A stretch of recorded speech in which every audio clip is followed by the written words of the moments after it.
Okay, Robert, we are going to see some home owners take up to 90 years to pay off their homes. Well, yes, no, maybe. Mhm. Well, and if everybody's wondering on Real Estate Chat with John de Perez. and Robert Eade, if everybody's wondering how that's possible, where some of you should look at your statements if you have a variable rate mortgage.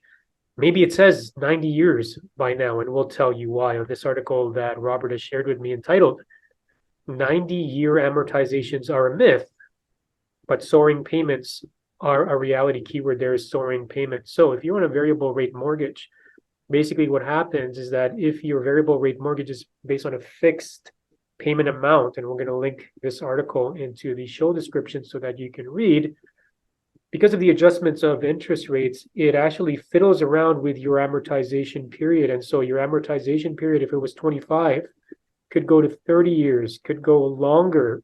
And now this article uses an example of 90. I don't know how many of you Real Estate Chat viewers have seen your amortization period go to 90, but the simple reason is because of your monthly payments that you're making. So let's say you have a variable rate mortgage at $2,000 a month and the mortgage rates have increased. Thank you, Bank of Canada, for that.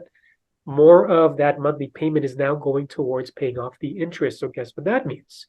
Your principal is now going to have to be amortized over a longer period of time, perhaps up to 90 years. Robert, what's our caution to Real Estate Chat viewers who have clicked subscribe and hopefully like this by the end of this video? What do we tell them about this? Well, you just have to understand that if you have a fixed rate mortgage, you know that your payment is $2,000 to use the same example. And you have an amortization schedule that says over those, let's say it's a 5-year term, 60 payments, 12 times 75, is that there will be a declining balance on the mortgage principal. The payment will remain constant. Now, the new invention, variable rate, meant that instead of waiting for the mortgage to come open every 1, 2, 3, 4, 5 years, it came open all the time. So that if anything changed, notably the interest rate, whether it went up or down, if your payment remained constant, then the principal is not going to change. So it must be the amortization, the amount, as John was saying, the amount of your payment is going to retire the debt. Now, in the old days, the payment moved up. So now they said, oh, well, people want to have a fixed payment, so they're going to have to extend the amortization, which, again, as it expands, we're expecting that this is the peak cycle of the interest rate. So the interest rate is going to go down again, so that this, on paper, 90, 70, 50-year amortization that they're in the middle of, where just a tiny portion of their $2,000 fixed payment is going to principal, will compress again. And so now it'll go back to being $132.22 plus or minus every month. So what's to be concerned about? Understand what you're getting. If on purpose, as a first time buyer, you probably won't be getting that because it's too much risk that you can't sleep at night. And that's the test. If you can sleep at night, or if you can't sleep at night, you don't do it. So you talk it over, you go to bed, and if you wake up in the middle of the night saying, what if the interest rates went up 3% and I'd be absolutely scuppered? And so that's where the payment stays the same, but the amortization. Again, if prices continue to rise, then your equity also continues to rise. However, the amount that you're paying every month towards principal goes down. So just understand what a mortgage is. A mortgage is a way of renting the money on an amortization, because there's another way of doing it. You can do it with zero interest, or you can do it with interest only. So again, is it a fixed term or is it a variable? But there's lots of ways of doing the financing. But we got caught up in saying, okay, you can only put it in a cash offer, and so you can only do it one of these two and a half ways with a fixed term. One for your advisor going in 10-year term, where the mortgage is fixed for that period of time, or with a variable where either the rate goes up, and so your payment goes up, or your amortization goes along. So just know what you're talking about. And I think everybody is once burned, twice shy. And so they will be many more questions. They'll have more time. If it's a balanced market, if it's a buyer's market, you have much more time to shop around before, after, and during, and to consider the options that just because that nice fellow who's your cousin that's now in the mortgage broker business recommends this, You say, well, is there anything else? And he'll be forced to say, well, there is this. He'll dig deep in his brief and say, well, there is this, which is so boring, I don't make any money on it, but it's probably the best thing for you. So, yeah, you just ask more questions. Well, let's illustrate that for our viewers on this chart that you created, Robert. And Okay. so why don't you explain this to us and how our real estate chat viewers can make sense out of this? Okay.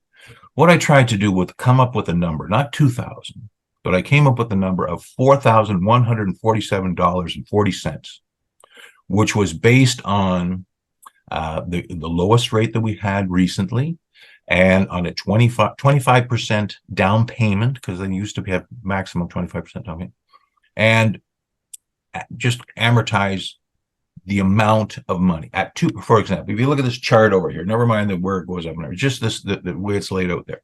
If you have $4,147.40 that you are willing to pay every month, on the bottom at 2%, the factor is 4 point something or other. A 75% mortgage is representing the principal of will pay $98,472 plus 25% down payment means the average purchase, the purchase price for that can be 1.3.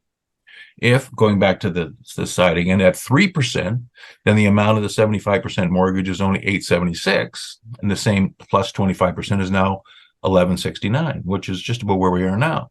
At 4%, 75% mortgage carries 788, and the purchase price is now 10,050. At 5%, it's the mortgage is slightly smaller, 712, plus the down payment, now it's 950. If 6% is what the mortgage is, then you've got a mortgage amount of 648, plus the down payment, you got 864 as the purchase price. At 7%, then you've got 592 plus the down payment is 789. So those are all substantial changes from the highest price that we saw, 1.343, but we're not at 77% mortgage now. You're having to qualify at that rate, but that's not how much you're paying. Many people are getting rates in the 4s and in the 5s, and it's more expensive.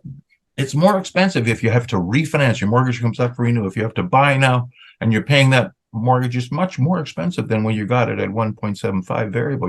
That was very, very cheap. But again, it's the reality, and this is what it is. And this is the inverse relationship between prices and interest rates because the buyer's comfortable monthly payment remains the same. And that's just how the interrelationship works. The inverse relationship works. So there you have it. And if you're looking at your numbers, I mean, if you own a place right now, if you own property and you're looking at your mortgage statement, or if you haven't opened that envelope, please open it up and make sure you know what your amortization rate has or amortization period has extended to.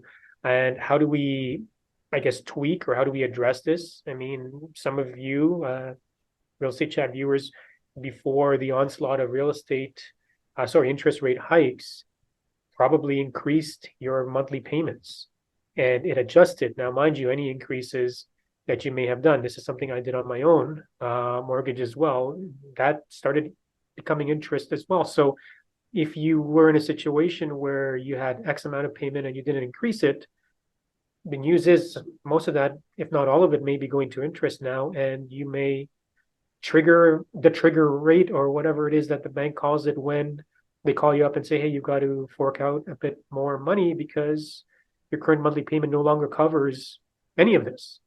So be cautious about that. And for the new buyers, people getting into mortgages and getting into real estate, work out your numbers. Contact a qualified mortgage broker or mortgage professional and crunch those numbers and see what they're like.